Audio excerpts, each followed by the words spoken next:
मित्रांनो, हा जो माझ्या पाठीमागे ब्रिज वाहतो दिसतोय, आता संध्याकाळचे 12:15 वाजले, म्हणजे रात्रीचे 12:15 वाजले तर, आणि हा ब्रिज पूर्ण भरून वाहते. कुणी कुणासाठी या जगात थांबायला रिकामा नाही. कुणी कुणासाठी हे जग बंद पडणार नाही.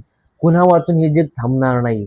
आपल्याला वाटतंय एखादं काम आपल्या वाचून होईल की नाही, नंतर आपण गेल्यानंतर काहीच नाही. या जगाला कोणाहूनच कोणाचं घेणं नाही.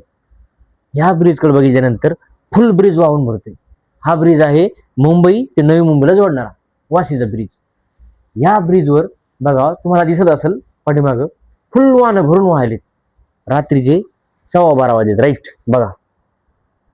आणि म्हणजे मला ब्रिजकडे बघून लक्षात आलं की इतकी रात्र झाली तरी फुल ब्रिज वाहतोय, फुल गाड्या चालू आहेत.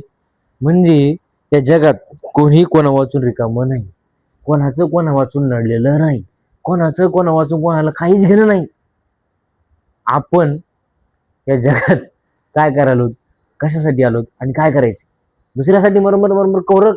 या जगात आपल्या वाचून कोणाचंच आडलेलं नाही. कोणाचंच आपल्या वाचून काही राहणार नाही.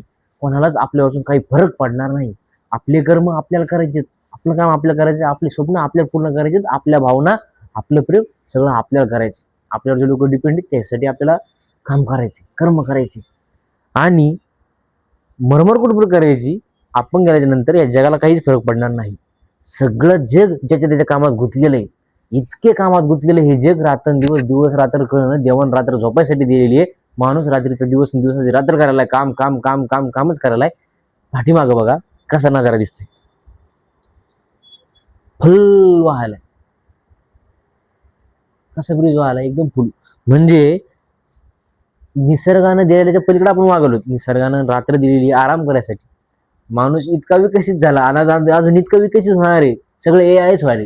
आता तरी आपण मागे जाण्यापर्यंत पुढे जाऊ, इतकं विकसित होणार आहे, सगळं AIच राज्य येणार आहे. माणूस AIचा काही वर्षानंतर गुलाम बनणार, गुलाम गुलाम. आता ChatGPT, जेमिनी काय आपल्या भावना ओळखायला लागले. ChatGPT भावना भावना ओळखायला लागलं म्हणजे आपलं काय राहिलं आता? काहीच नाही राहिलं. AI येणाऱ्या काळात माणसावर राज्य करलच, करणारच. याच्यावर तुम्हाला काय वाटते? बेह